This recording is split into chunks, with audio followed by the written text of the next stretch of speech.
بخاری مسلم میں حدیث ہے، تم میں سے کوئی شخص اس وقت تک مؤمن ہی نہیں ہو سکتا جب تک کہ میں اسے اس کے ماں باپ اولاد سب لوگوں سے بڑھ کر عزیز نہ ہو جاؤں۔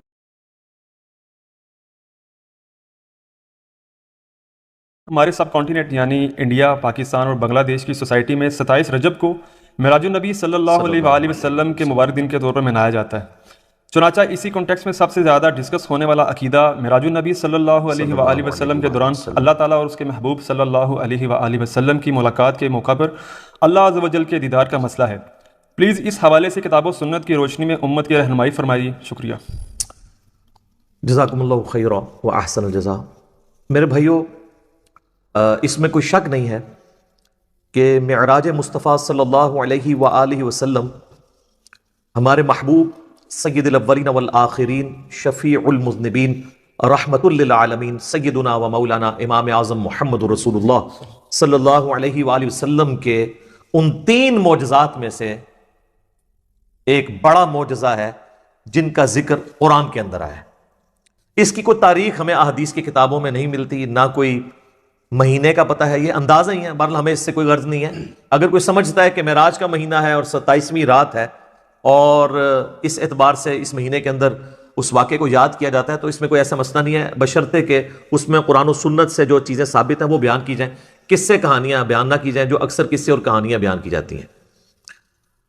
تو یہ 3 معجزات ہیں جن کا ذکر اللہ تعالیٰ نے قرآن میں فرمایا ہے۔ اس میں ٹاپ آف دا لسٹ قرآن، اس کے بعد شق القمر والا یعنی چاند کے 2 ٹکڑے ہونے والا معجزہ، اور تیسرا معجزہ آپ صلی اللہ علیہ وآلہ وسلم کی معراج۔ یہ یاد رکھیے گا میرے بھائیو، الاسراء والمعراج یہ پیورلی آپ صلی اللہ علیہ وآلہ وسلم کا جسمانی پلس روحانی سفر ہے۔ یہ کوئی خواب کا واقعہ نہیں ہے، کوئی روحانی ایکسپیرینس نہیں ہے۔ اگر یہ خواب کا واقعہ ہوتا تو کفار مکہ کو بھی ماننے میں آر نہ ہوتی۔ خواب میں تو بہت کچھ انسان دیکھ لیتا ہے، تو یہ جسمانی پلس روحانی ایکسپیرینس ہے۔ اور اس کے ساتھ یہ بھی یاد رکھنا ہے کہ اس کا موڈ برزخی ہے، یعنی اس کو اس دن کوئی دیکھ کے آبزرو نہیں کر سکتا تھا، الا یہ کہ اللہ نے کوئی ایک خاص منظر کسی کو دکھا دیا، وہ الگ بات۔ ورنہ یروشلم میں آلموسٹ 1 لاکھ کے قریب انبیاء جمع ہوئے، صحیح مسلم میں آتا ہے، یہاں تک کہ آپ صلی اللہ علیہ وآلہ وسلم نے فرمایا کہ مجھے جبرائیل علیہ السلام نے تمام نبیوں کا امام بھی وہاں پر بنایا۔ میرے بھائی، ہمارے شہر میں 1 لاکھ بندہ جمع ہو جائے رات کے وقت تو تھرتھلی پڑ جائے گی، اور اس زمانے کے اندر لیکن کسی نے وہ منظر دیکھا نہیں ہے، وہ ان سین بیریئر تھا۔ صحیح بخاری میں انٹرنیشنل نمبر ہے 3887، ڈیٹیلڈ حدیث ہے پوری واقعہ معراج کی، جس میں الاسراء زمینی سفر بھی ہے، آسمانی سفر، ہر آسمان پہ کس کس پیغمبر سے ملاقات ہوئی، 5 نمازیں دی گئیں، یہ ساری کی ساری 50 سے 5 ہوئی، حضرت موسیٰ علیہ السلام کے ساتھ ملاقاتیں ہوئی، یہ پوری صحیح بخاری میں انٹرنیشنل نمبر ہے 3887، اور سر صحیح مسلم 37 احادیث کنزیکٹیو ہیں۔ شروع میں پہلی جلد کے اندر انٹرنیشنل نمبر کے مطابق 411 سے لے کر 447، 411 سے 447 صرف واقعہ معراج کے اوپر، الاسراء والمعراج۔ اچھا، وہاں پہ بھی آپ کو ہیڈنگ مل جائے گی، الاسراء والمعراج، رات کا سفر اور آسمانوں کا سفر۔ اور مشکات میں اگر آپ نے پڑھنا ہے تو تیسری جلد میں آپ کو 5862 سے 5867 تک مسلسل 6 احادیث اس حوالے سے مل جائیں گی جو واقعہ معراج سے ریلیٹڈ ہے، لیکن ظاہر ہے کہ کچھ سکپ بھی ہوئی ہیں، تو وہ آپ صحیح مسلم کا وہ چیپٹر پڑھ لیں 411 سے 447 تک۔ میں آپ کو موٹی موٹی باتیں بتا دیتا ہوں جو بخاری اور مسلم میں آئی ہیں کہ آپ علیہ السلام کو کیا کچھ دکھایا گیا۔ نمبر 1، سٹارٹ ہوا شق الصدر سے، آپ علیہ السلام کا سینہ چاک کیا گیا، بخاری مسلم میں آتا ہے، اور جنت سے سونے کا تشت لا کے آب زمزم کا پانی ڈال کے جبرائیل علیہ السلام نے نبی علیہ السلام کا دل جو ہے وہ دھویا۔ نمبر 2، آپ صلی اللہ علیہ وآلہ وسلم کو، چونکہ آپ مکے میں تھے، ابھی مدینہ آپ نے جانا تھا، راستے میں ایک شہر میں اتارا گیا اور جبرائیل نے کہا کہ یہ طیبہ ہے، مدینہ، جو آپ کا مسکن عنقریب بننے والا ہے ہجرت کے بعد۔ حضور کو اس وقت تک نہیں پتا تھا کہ یہاں سے تو میری دعوت جو ہے وہ ایسی لانچ ہوگی کہ رومن اور پرشین امپائر بھی کچھ نہیں جائیں گی۔ نمبر 3، پھر آپ کو کوہ طور پہ لے جایا گیا، انبیاء کے مقامات پہ، سب سے پہلے نبی علیہ السلام کا اپنا مسکن، اس کے بعد پھر طور سینا کے اوپر، اور کہا گیا کہ یہ وہ ہے جہاں پہ اللہ تعالیٰ نے حضرت موسیٰ علیہ السلام سے کلام کیا تھا۔ نمبر 4، بیت اللحم لے جایا گیا، بیت المقدس میں ایک جگہ ہے جہاں پہ حضرت عیسیٰ علیہ السلام کی ولادت ہوئی تھی، تو وہ جگہ بھی دکھائی گئی۔ 4 چیزیں ہوگی جی. شق الصدر، مدینہ شریف دکھایا گیا، طور سینا، بیت اللحم، اور اس کے بعد صحیح مسلم میں آتا ہے قبر موسیٰ دکھائی گئی. نبی علیہ السلام کہتے ہیں میں نے سرخ ٹیلے کے پاس موسیٰ علیہ السلام کو ان کی قبر میں نماز پڑھتے ہوئے دیکھا، اور اگر میں گزروں میں تمہیں وہ قبر بھی دکھا سکتا ہوں. وہ قائم یصلی فی قبری، وہ کھڑے اپنی قبر میں نماز پڑھ رہے تھے. لیکن یہ معاملہ ہے برزخی، حیات انبیاء کے اوپر یہ ثبوت ہے، لیکن برزخی معاملہ. اس کے بعد آپ صلی اللہ علیہ وآلہ وسلم کو بیت المقدس میں انبیاء کی امامت کروائی گئی. 1 لاکھ کے قریب پیغمبروں کو جمع کیا گیا، اور جبرائیل علیہ السلام نے کہا کہ آپ ان کی امامت کروائیں. یہ صحیح مسلم میں آتا ہے. اچھا، پھر دجال دکھایا گیا، یہ بھی آتا ہے بخاری مسلم میں. دجال بھی دکھایا گیا. پھر آپ علیہ السلام کو آسمانوں کی سیر کروائی گئی.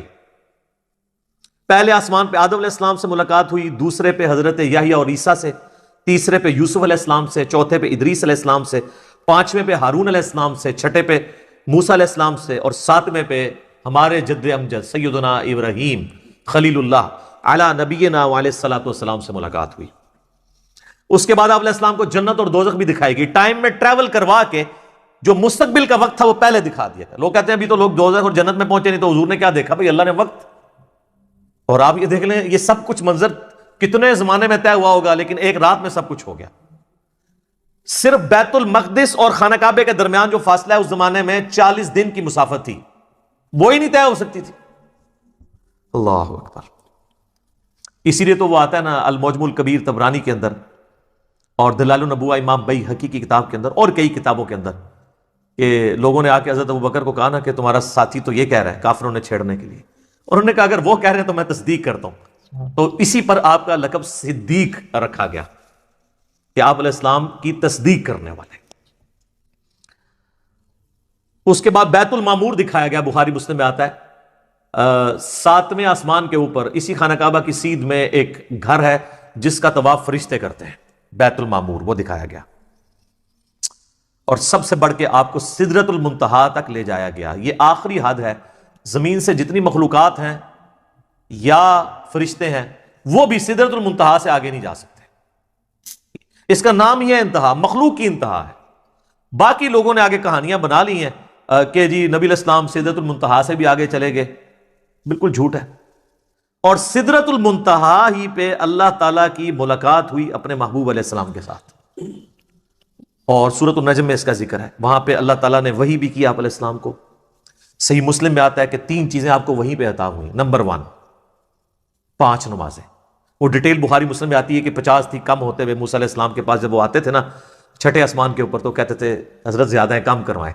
ایک پھیرے ہی بس اور لگنا سی، وہ کو نہیں لگیا، ورنہ وہ 5 کم ہوتے 5 تک رہ گئی. پھر اس میں الفاظ ہیں بخاری مسلم میں، اللہ نے کہا کہ میرا قول بھی نہیں بدلے گا، تمہاری امت پڑے گی 5. سورۃ الانعام میں ہے کہ ایک نیکی 10 کے برابر ہے، تو میں ان کو ثواب 10 کا ہی دوں گا. 1 کے بدلے 10 کا، تو نمازیں 50 کا ہی ثواب ملے گا 5 کے گیز میں. دوسرا تحفہ دیا گیا سورۃ البقرہ کی آخری 2 آیات. صحیح مسلم میں آتا ہے آمن الرسول بما انزل الیہ من ربہ والمؤمنون. سر یہ 2 آیات وہ ہیں جو اس دنیا میں نازل نہیں ہوئی ہیں، آسمانوں پہ نازل ہوئی ہیں، آسمان سے آسمانوں پہ نبی علیہ السلام کے مبارک سینے پہ. اور صحیح مسلم میں آتا ہے کہ تیسری چیز جو آپ کو دی گئی کہ آپ کا جو کوئی امتی شرک نہیں کرے گا نا میں اسے معاف کر دوں گا. الاسراء والمعراج میں جو معراج والا پورشن ہے اس میں سب سے زیادہ کنٹروورشل چیز جو آپ نے سوال میں بھی کی وہ ہے نبی علیہ السلام نے کیا شب معراج اللہ تعالیٰ کو دیکھا تھا یا نہیں. اب اس کا جواب ہاں یا نہ میں دینا تو بہت بڑی آزمائش ہے مسلمانوں کے لیے، جب تک کہ آپ پورا مقدمہ ان کو نہیں سمجھاتے. تو آپ دیکھیں دنیا میں بھی اللہ نے ایک تھوڑا سا ماڈل رکھا ہوا ہے. نماز مؤمن کی معراج ہے. کیوں کہا جاتا ہے نماز معراج النبی میں تحفہ ملا ہے؟ وہاں سدرۃ المنتہا پہ اللہ اور نبی نے ڈائریکٹ باتیں کی تھیں حجاب کے اندر، وہ میں بعد میں حدیث بتاؤں گا. آپ یہاں دنیا پہ بیٹھ کے اللہ سے باتیں کر سکتے ہیں نماز کی حالت. باقی یہ جو کہانی مشہور ہے نا کہ یہ معراج النبی کی گفتگو ہے اللہ کی اور نبی علیہ السلام کی التحیات للہ والصلوات والطیبات، یہ بالکل کہانی ہے، یہ کسی حدیث میں نہیں آئی ہے. بخاری مسلم میں تو واضح آیا ہے. صحابہ کرام کہتے ہیں رسول اللہ صلی اللہ علیہ وآلہ وسلم نماز کا تشہد ہمیں قرآن کی طرح سکھاتے تھے. ابن مسعود کہتے ہیں کہ میرے ہاتھ کو نبی علیہ السلام نے اپنے دونوں مبارک ہاتھوں میں لے کے مجھے یہ سکھایا تھا التحیات للہ والصلوات والطیبات. تو یہ نبی علیہ السلام نے سکھایا ہوا ہے، اس کا معراج کے ساتھ کوئی تعلق نہیں ہے. یہ کہانی ہے جو آپ بچپن سے سارے سنتے ہیں. جی نبی علیہ السلام نے کہا التحیات للہ والصلوات والطیبات، اللہ نے کہا السلام علیکم ایھا النبی ورحمۃ اللہ وبرکاتہ، تو نبی علیہ السلام نے نعوذ باللہ پھر کریکشن کی اور کہا السلام علینا وعلی عباد اللہ الصالحین، اور پھر فرشتوں نے کہا اشہد ان لا الہ الا اللہ واشہد ان محمدا عبدہ ورسولہ۔ ایک کہانی ہے سر، کڈی وڈی کہانی ہے، اور بچپن تو سن رہے ہو، آج تک کسی مولوی کو پوچھا ہے یہ وہ کہانی ہے بریلوی بھی بیان کرتا ہے، دیوبندی بھی بیان کرتا ہے، اہل حدیث بھی بیان کرتا ہے، کسی نے نہیں پوچھا لکھی کہاں ہوئی یہ کہانی ہے۔ شب معراج میں صحابہ اکرام علیہم رضوان کی 3 آراء پائی جاتی ہیں دیدار خداوندی عز و جل کے حوالے سے۔ پہلی رائے یہ ہے جو صحیح بخاری اور صحیح مسلم میں سیدنا عبداللہ ابن مسعود رضی اللہ تعالیٰ عنہ سے جب پوچھا گیا کہ یہ جو سورۃ النجم کی آیت نمبر 9 ہے فَكَانَ قَابَ قَوْسَيْنِ أَوْ أَدْنَىٰ، وہ دونوں اتنے قریب ہوئے کہ 2 کمانوں کے درمیانی فاصلہ بلکہ اس سے بھی کم، اور پھر اگلی آیت سورۃ النجم کی آیت نمبر 11 مَا كَذَبَ الْفُؤَادُ وَمَا رَأَىٰ، دل نے جو کچھ دیکھا اس کو جھٹلایا نہیں ہے، اور پھر سورۃ النجم کی ہی 18 نمبر آیت لَقَدْ رَأَىٰ مِنْ آیَاتِ رَبِّهِ الْكُبْرَىٰ۔ ان 3 آیات کے بارے میں عبداللہ ابن مسعود سے جب پوچھا گیا تو بخاری مسلم کے الفاظ ہیں، انہوں نے کہا کہ یہاں تینوں جگہ پر مراد سیدنا جبرائیل علیہ السلام ہے، جن کو نبی علیہ السلام نے اپنی اصلی حالت میں دیکھا، ان کے 600 پر تھے اور سبز رنگ کا لباس انہوں نے پہنا ہوا تھا اور وہ افق پہ چھائے ہوئے تھے۔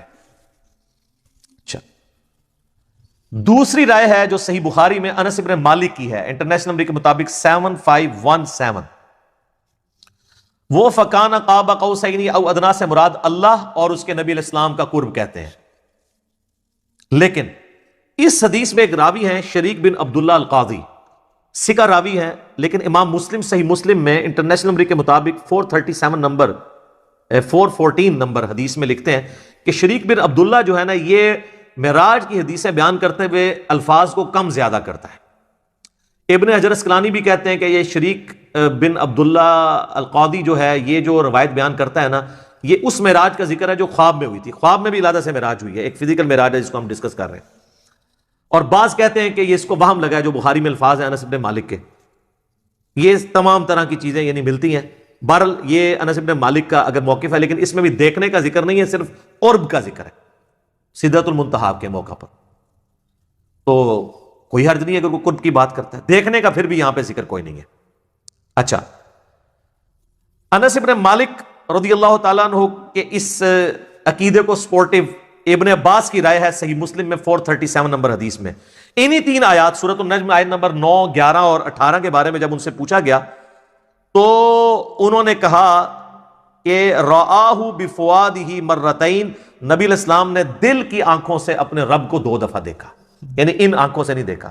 اور ابن عباس وہی ہیں جن کے بارے میں صحیح بخاری میں ہم پہلے سن چکے، وہ کہتے ہیں کہ واقعہ معراج جو ہے یہ آنکھوں کا ایکسپیرینس ہے، لہذا وہ آنکھوں کا ایکسپیرینس ماننے کے باوجود دل سے دیدار کی بات کر رہے ہیں، تو دل سے دیدار خواب کی حالت میں ہے، یہ اس کی بات کر رہے ہیں۔ واقعہ معراج والی میں بھی اگر کریں گے تو دل سے دیکھنے سے مراد کیا ہے، پھر وہ اس کو سپورٹنگ اگلی حدیثیں آئیں گی سیدنا ابو ذر غفاری والی۔ لیکن یہاں پہ میں ایک حدیث بتاؤں، جامعہ ترمذی میں بھی مشکات میں بھی ہے کہ ابن عباس نے کہا لقد را محمد ربہ، بے شک محمد نے اپنے رب کو دیکھا، تو اکرمہ نے کہا کہ حضرت سورۃ الانعام کی آیت نمبر 103 ہے لا تدرکہ الابصار، اللہ کو تو آنکھیں دیکھ نہیں سکتی، تو آپ ہمیں کہہ رہے ہیں کہ نبی علیہ السلام نے اللہ کو دیکھا، تو فرمایا کہ یہ اس وقت ہے جب اللہ تعالیٰ اپنے نور کے ساتھ تجلی فرمائے، یہاں دیکھنے سے مراد دل سے دیکھنا ہے، تو وہ تو دل سے دیکھنا خواب میں دیکھنا جو ترمذی سے بیان کر دیا۔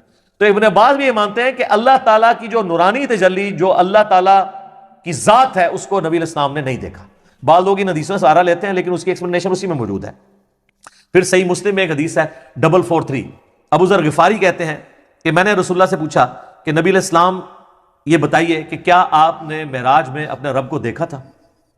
تو سر اب آپ لوگ بھی مان جائیں، رسول اللہ نے فرمایا کہ میں رب کو کیسے دیکھ سکتا ہوں، وہ تو نور ہے۔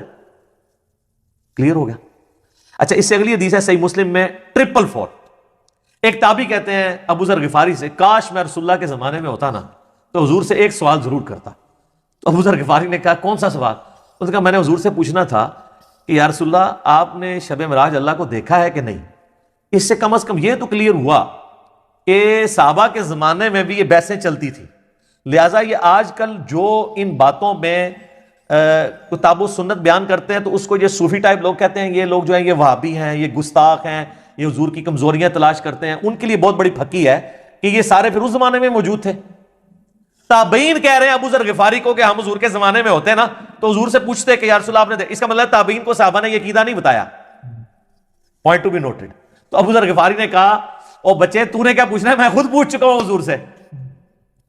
اچھا، تو وہ کہتے ہیں میں نے جب رسول اللہ سے پوچھا تھا تو آپ علیہ السلام نے فرمایا کہ میں نے شب معراج ایک نور دیکھا تھا۔ یہ نہیں کہا، سوال ہو رہا ہے کہ کیا آپ نے اللہ کو دیکھا تھا، تو جواب میں ہونا چاہیے تھا ہاں میں نے اللہ کو دیکھا۔ جواب کیا دیا؟ میں نے ایک نور کو دیکھا تھا۔ ابو ذر غفاری کہہ رہے ہیں کہ حضور نے مجھے یہ جواب دیا۔ اس کی ایکسپلینیشن اس سے اگلی حدیثوں میں ہو رہی ہے۔ سر امام مسلم نے یقین کرے نا، وہ کہتے ہیں نا ایک سجی پھر کھبی پھر اتو پھر تلو، کنزیکٹیو حدیثاں جی 443 444 اور اس سے اگلی 445 اور پھر اس سے اگلی 446 ابو سعید خدری سے کہ نبی علیہ السلام نے فرمایا کہ اللہ کا اپنی مخلوق سے جو پردہ ہے وہ نور کا پردہ ہے، اگر وہ نور کا پردہ ہٹ جائے تو مخلوق تباہ و برباد ہو جائے، تجلی کی تاب نہیں لا سکتی۔ تو وہ جو آیا مسلم میں کہ میں نے نور دیکھا تھا، تو وہ کیا تھا؟